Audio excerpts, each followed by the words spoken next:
Ribeirão Preto é a primeira cidade do estado de São Paulo que no ano passado mais aprovou leis consideradas inconstitucionais.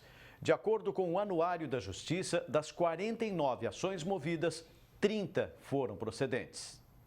Desde que o Anuário da Justiça começou a ser divulgado pelo Conjuro Conselho Jurídico, em 2012, essa é a terceira vez que Ribeirão Preto se destaca no ranking das cidades que mais aprovaram leis inconstitucionais.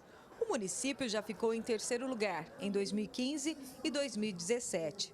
Para esse consultor, a principal razão pela qual um vereador propõe uma medida que afronta a Constituição Federal e Estadual é extremamente política. O outro ponto que eu acho que é o principal, que nós precisamos de entender, é se a assessoria jurídica de cada vereador, se a assessoria jurídica da Câmara está falhando com o seu papel no fato de identificar projetos inconstitucionais, ou se eles estão certos, estão identificando as inconstitucionalidades, e aí o vereador passa por cima de um parecer jurídico da sua assessoria, de um parecer jurídico da Câmara, e vota em leis inconstitucionais apenas por deliberação política e não pela deliberação da lei como um todo. O levantamento aponta que foram 49 ADIs protocoladas pela Justiça, 30 julgadas procedentes. O número de leis barradas por aqui equivale a 61% dos processos ajuizados e supera o de municípios maiores, como a capital São Paulo e Campinas. Entre as medidas consideradas inconstitucionais ao longo dos anos em Ribeirão, estão uma que determina a instalação de postos de combustíveis a uma distância mínima de 300 metros de hospitais e estabelecimentos de segurança e de ensino. E outra que exigia a publicação dos horários e locais da fiscalização de trânsito. Em todo o estado, os temas mais recorrentes das leis contestadas foram a criação de cargos em comissão e de vantagens para servidores.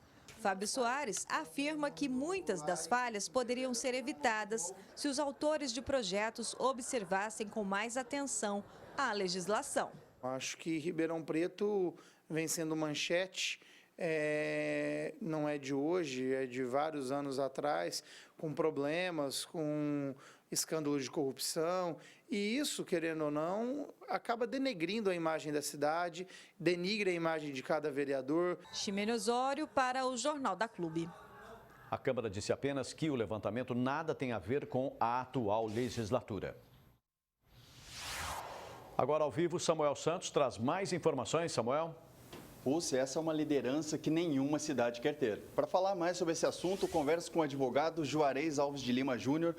Doutor, qual peso tem esse levantamento do Conselho Jurídico para a política local? Boa tarde. Boa tarde, Samuel, e boa tarde a todos que assistem ao Jornal da Clube. Lamentavelmente, é um peso extremamente negativo, uma ocupação do primeiro lugar no ranking do Legislativo que apresenta mais leis inconstitucionais.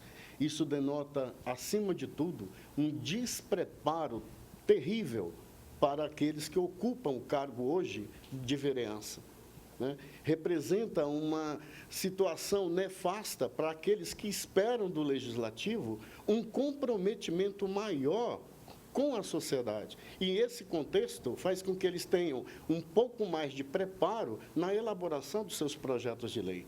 À medida em que ele tem toda uma assessoria jurídica, né, para que possa ele auxiliar a propor projetos mais realistas e de acordo com o que permite a lei. Então, à medida em que ele extrapola o limite da Constituição Federal, ele está praticando um desserviço à sociedade. Ano que vem, ano de eleição. O eleitor deve ficar bem atento com essa situação? Sem dúvida alguma. É a oportunidade, isso é que prepondera num Estado democrático e de direito, né?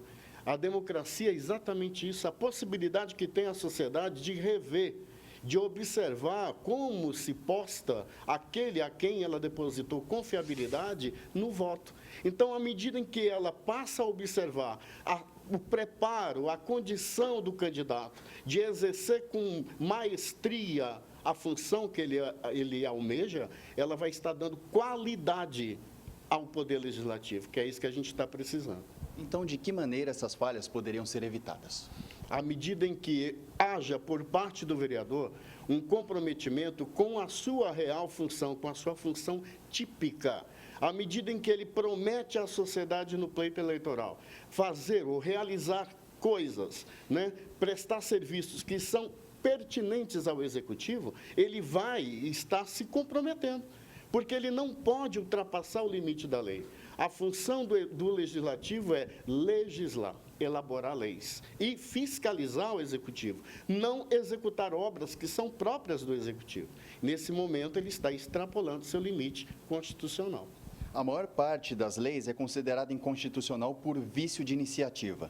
O que isso significa? Veja bem, como eu falei anteriormente, tanto o Poder Legislativo quanto o Executivo e o Judiciário têm funções típicas e atípicas que são impostas pelo texto constitucional. Uma das funções típicas do Legislativo, pelo próprio nome, legislar e cumprir a fiscalização dos atos do Executivo. Agora, trazer para si, avocar para si atitudes e atos que são próprios do Executivo, isso é vício de iniciativa. Eu não posso, por exemplo, criar despesa sem, porventura, identificar de onde irá extrair a receita para aquele cumprimento. Isso é vício de iniciativa e é inconstitucional. Ok, doutor, muito obrigado pela sua participação no Jornal da Clube. Daqui a pouco eu volto com outras informações. É com você, Pussi. Ok, Samuel.